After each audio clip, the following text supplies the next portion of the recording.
vSphere Data Protection Restore. In this module, we are going to cover the theoretical details on vSphere Data Protection Restore operations before actually performing some restores. We would first restore a VM from the vSphere web client. Then we would perform a file level recovery from within the guest OS. And finally, I'll go through performing a direct-to-host restore to simulate restoring a VM directly to an ESXi host in the absence of a vCenters server. Okay, so let's get into this. We have some flexibility in our VDP restore operations. We can restore to different restore points within a VM. We can also restore an individual VM decay within that particular VM. Okay, so VDP also capitalizes on vSphere change block tracking to offer fast and efficient restoration of our VMs. So how this works is, let's say we are restoring a VM to its original location. VDP would look at the image that's already at the source, and then it would intelligently determine what blocks needs to be restored from backup. Okay. We can also restore a VM from our replication backup data at the target. So how this works is we can connect our VDP appliance to the replication site and just restore our backups from there. So an ideal use case for this would be, let's say our primary site is called site A, and we are replicating data to site B. And let's assume site A completely fails along with the VDP appliance. What we can do is deploy a new VDP appliance and then connect it to the replicated data at site B and restore our VMs from there.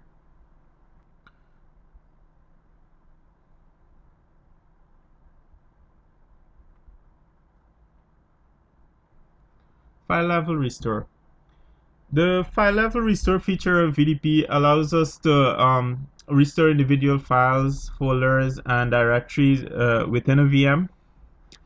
So this is done by utilizing the vSphere Data Protection Restore client from within the guest OS.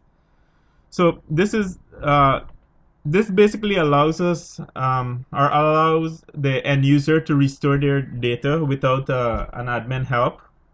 For this to work, however, VMware tools needs to be installed on the guest OS. So those VMs without VMware tools would be excluded from the file level restore. So how this works is the user would need to authenticate to the guest OS and then mount a backup and recovery point, and from there they would start their recovery process.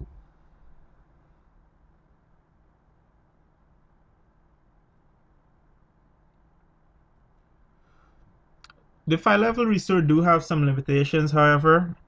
Firstly, each restore operation is limited to 5,000 files. 5,000 files or folders. Also, the file level restore, it will not work if we are using a dynamic disk, Windows dynamic disk. It also would not work if the partition is compressed or if we have encrypted files and folders. Here I have the address that we would use to complete the file level restore operation. So we'll connect to the IP address of the VDP appliance, and then port 8543, and then mount the backup from there. Sorry, / file level restore FLR, and then from there we would mount the backup and do a restore operation.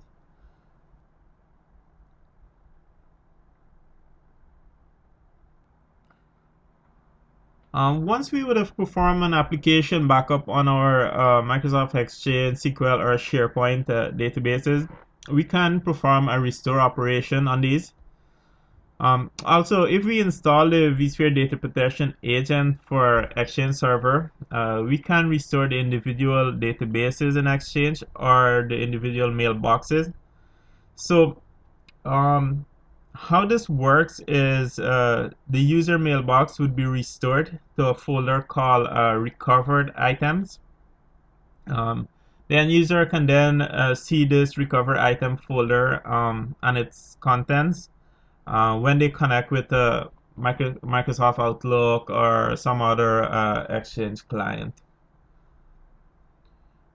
We would not be performing any application restore here. We did an application backup in our last module. We would, however, perform an emergency restore or a direct to a host restore. Okay, so to perform a restore operation with VDP, we would need at least the vCenter server to be online. Okay, so let's assume that the vCenter server has failed, or for some reason it's no longer online. Maybe we did not deploy vSphere HA, so we don't have any protection for the vCenter server. How do we restore our backups? So our vCenter server is offline. How do we use VDP to restore our backups? We can connect directly to the VDP appliance user interface and restore a VM directly to the host on which the VDP appliance is running on. So one of the tab when we connect to the user interface for the VDP appliance, one of the tab there is emergency restore. We would have seen that previously, but we'll work with this in a little bit. For the emergency restore to work,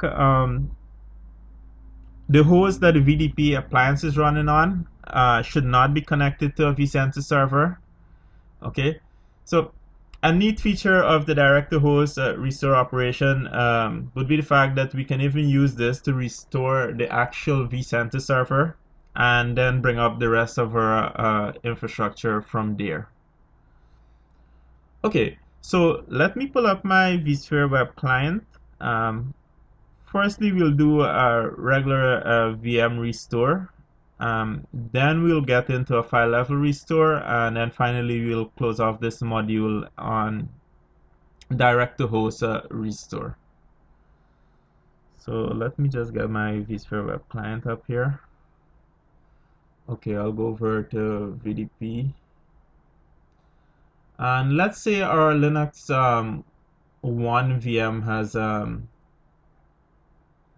let's say the Linux 1 VM has failed, or for some reason we no longer have this in the infrastructure. Let's do a restore operation for this. If I select this here, then it will give me the different restore points for this VM. So I only have one restore point for this. If I select, let's go back and select our SQL. In this case, I have two restore points. This is the recover replicated backups I was mentioning earlier. So if I select this here, I could now point this to my replication target site and just pull the backups from there. So we're not going to do that. Let's cancel that. So I just want to restore this Linux VM. I have one restore point here, and then I can just go to restore here. Okay, so I'm restoring to that point there. I have a couple options here. I could select restore to another data store here. So let me uncheck that. I could restore this to another data store. I can also power on this VM. I can leave the NIC connected or disconnect the NIC. Maybe I need it power on and I need this disconnected. I can do that. So let's just move this to another data store, and let's call this okay. and then I can hit on next here.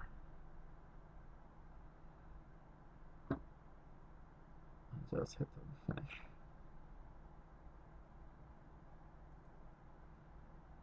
Okay, so once this is completed, we should see the new VM in our inventory over on the left. So let's just give this a couple seconds.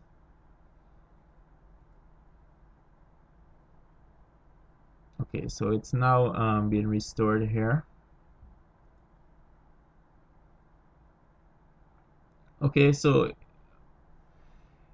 once this is the data for this is restored, we can manually power on this since we didn't automatically set it to power on. So this would take quite a few minutes, but once this is completed here, we would have our VM restored here. Okay, so I'm not going to sit around and wait for this to complete because once this is completed here, we can just work with this VM. We could power it on and work with it as per normal here. The next thing I wanted to demonstrate was a file level restore. As I mentioned, we'll need to do a file level restore from within the guest OS, and also we would need VMware tools installed. So I have that configured for this SQL server here.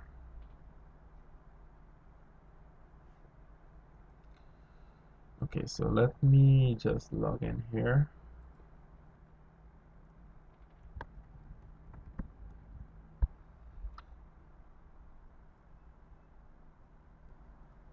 So I have Google Chrome installed here, so we'll work with this.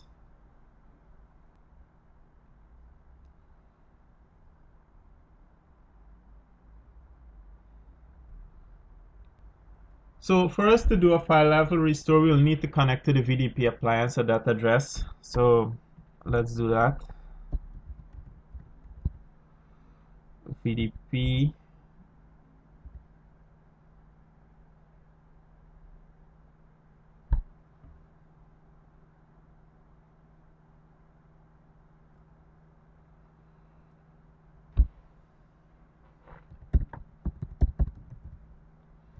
Then this is at port 8543. FLR file level restore. This should work once my name. Oh, so this is not working. Let me just connect. I have some issues with my name resolution here, it seems. Let me connect directly to the IP address here. 167. Okay, let's try this.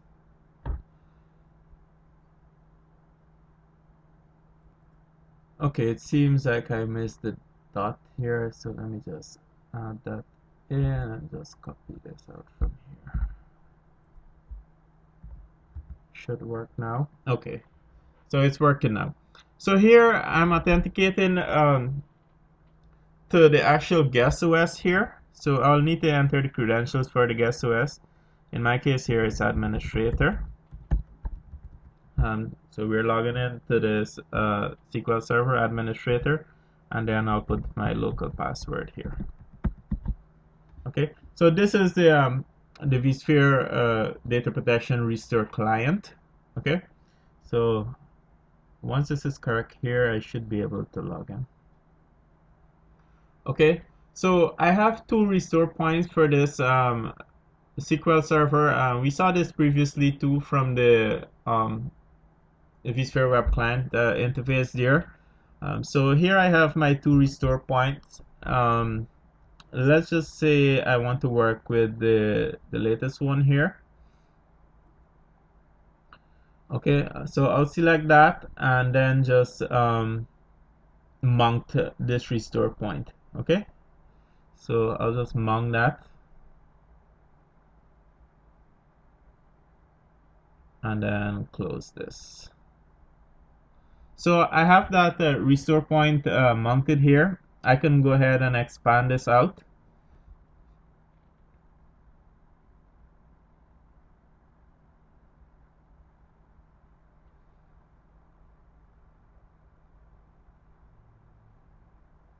Okay, so I have one VM decay here. I'll expand out this, and here I can browse the directory. So whatever file or folder we are trying to restore here, we can just browse and then restore this. So if your program data folder or some particular folder within here is corrupted or missing, you could go ahead and restore that. Let's do a small one. Let's see, under user, administrator, let's restore something. I'm pretty small here. Let's say, okay, let's say I'm restoring my favorites of directory here. I'll just select on that. And then over here, it'll just give me a list of files currently stored there. And then from here, I can go over to the bottom on the right here and restore the selected files. So I'll just select that now. And then I'll need to set a destination for these files. So it'll take a couple seconds here, and then I can select the destination.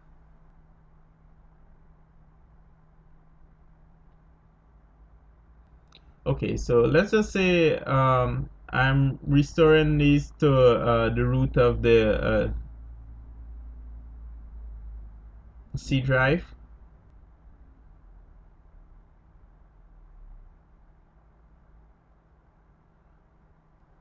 Or let's just put it on the desktop. Let me go back to user, administrator, and I just need to put my favorites on the desktop. So administrator, and I need this to go on the desktop. Okay, I'll just hit on restore now,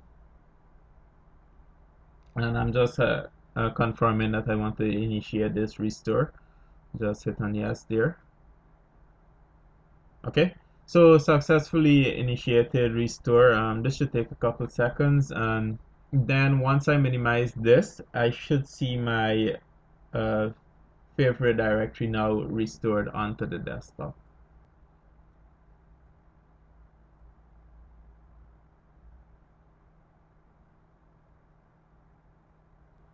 Okay, so here it is. I have my favorite directory now with my 3 files inside. Okay, so this is how we do a file level restore. Only downside of this, really, you have to come within the guest OS to do this. But this could be a good thing too, where your end user could just restore the files that they need. So let me just go back, and then we'll do emergency restore.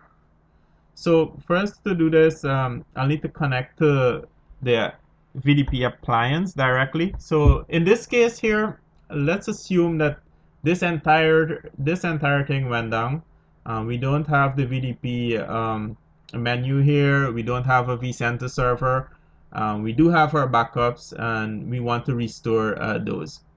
Okay, so the backups are stored on let's say in this case it's on the ESXi host, and we just need to um, restore them from there. So let me connect over to this address here. So I'm connecting directly to the appliance, the same interface we went when we were configuring this initially. VDP configure. Okay, so here I'm logging in to the configuration utility for the VDP appliance. I'll just hit an enter here. So one of the tabs that we have here is emergency restore. So if I click on that, I see my backups that I have for the 2 VM, the Linux 01 VM, and the SQL server. So let's say we needed to restore the Linux VM. I can just select the restore point from here, and then restore this directly to an ESXi host. As I mentioned previously too, this is the host that is hosting the VDP appliance. So let me just enter the password for this. We would not go through the restore of this VM from here. Since this would fail, I would need ESXi host that is not part of the vCenter server. In this case here, ESXi 5 is part of my vCenter server here. So if I hit an OK here, it'll just give me a warning there. Okay, so I need to disassociate the host from its vCenter server and then try again.